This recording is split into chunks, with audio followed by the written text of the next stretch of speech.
সালাম। ওয়ালাইকুম আসসালাম। কে বলছেন? ভাই আমি তানিয়া বলছি। তানিয়া, কেমন আছেন আপনি? ভালো আছেন তানিয়া? হ্যাঁ ভাইয়া ভালো আছি আপনাদের দোয়ায়। মাশাআল্লাহ, ভালো আছেন। তানিয়া, কোথা থেকে বলতেছেন? আপনার দেশের বাড়ি কোথায়? আমার দেশের বাড়ি ভাইয়া ময়মনসিং গাইবান্ধা।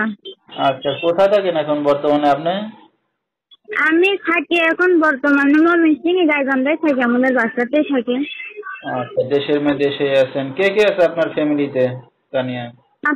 আমার আম্মু আছে, আমার এক ছোট ভাই একটা আছে, আর আমার বাবা ছিল, বাবা আরেকটা বিয়ে করছে, আর এক জায়গাতে থাকে, ওনার ওয়াইফ নিয়ে আর এক জায়গাতে থাকে, মানে আমাদের আর কি দেখাশোনা করেন। তো তানিয়া, কি করেন এখন আপনি বর্তমানে? আমি ওই যে সেলাই মেশিন এর কাজ করি আর কি। তানিয়ার বিয়ে শাদী হয়েছে কিনা? না, বিয়ের সাথে হইলে কি আর প্রতিবেদন আসতাম? আচ্ছা, ঠিক আছে। তো দর্শক, শুনতে থাকুন আজকে তানিয়ার জীবনের গল্পগুলা। ধৈর্য সহকারে ফুল ভিডিওটি দেখলে মোবাইল নাম্বার পেয়ে যাবেন, সরাসরি যোগাযোগ করতে পারবেন তানিয়ার সাথে। তো তানিয়া, আপনার মা কি করে এখন? আমার আম্মু আগে বাসা বাড়িতে কাজ করতো, তো তরকারি লাগাইতো খেতে। এখন আর মানে আম্মু তো অসুস্থ, লেগে কাজ করতে পারে না, আমি সেলাই মেশিনের কাজ করে করে ঘর সংসার চালাই। আচ্ছা আচ্ছা। তো আপনাদের যে এখন বর্তমানে যেখানে আছেন, নিজেদের বাড়িঘর না বাসা ভাড়া নিয়ে থাকেন? না, আমাদের নিজেরই বাড়ি। আচ্ছা, তাহলে তো আর মাস গেলে ঘর ভাড়া দেওয়া লাগে না। তো না, লেখাপড়া কতদূর করছেন তানিয়া? লেখাপড়া বেশি করে নেই, 7 পড়ালেখা করতে, বেশি করতে পারিনি, টাকা পয়সার লেগে অভাবের কারণে, তার জন্য। আচ্ছা আচ্ছা। তো আপনার তো একটা ভাই আছে বললেন, সে কি করে? আমার ভাইয়া মাদ্রাসায় পড়ালেখা করে। ঠিক আছে। তো তানি, আপনার তো বিয়ে শাদী হয় নাই, একটা অবিবাহিত মেয়ে, এই যে অনলাইন মিডিয়ার সামনে আসছেন, আপনার মা জানে?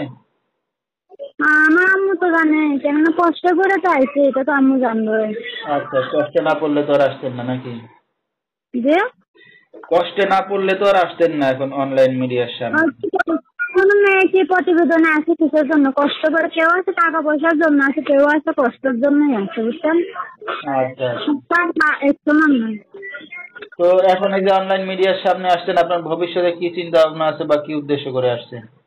অনলাইনের মাধ্যমে আসার উদ্দেশ্য একটাই, যে একটা ভালো একটা যদি মনের মতো মানুষ পাই আর কি। আমরা তো অনেক গরিব, আমাদের এদিকে তো যৌতুক ছাড়া কেউ বিয়ে শাদী করে না।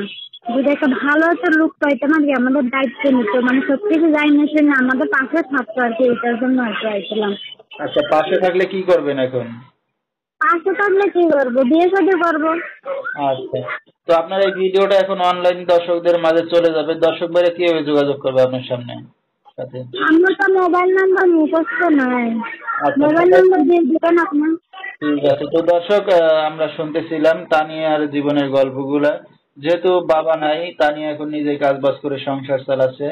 তো একটা অবিবাহিত মেয়ে আসলে আসছে দুঃখে কষ্টে ভরে মিডিয়ার সামনে, যেহেতু বিয়ে শাদী হয় নাই।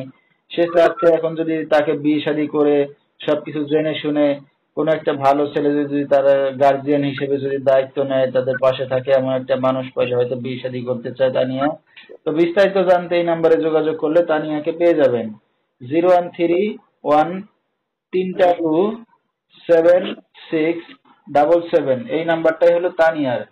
তো তানিয়া, আমরা অনুষ্ঠানের শেষ পর্যায়ে, রাত বেরাতের অনেক দর্শক আপনাকে ফোন দেবে, কোনো সমস্যা হবে আপনার? সমস্যা তো হবে না, যদি আর কি, আমরা তো অনলাইনে গরিব মানুষ আর কি, একটু আচ্ছা, ঠিক গরিব। আছে।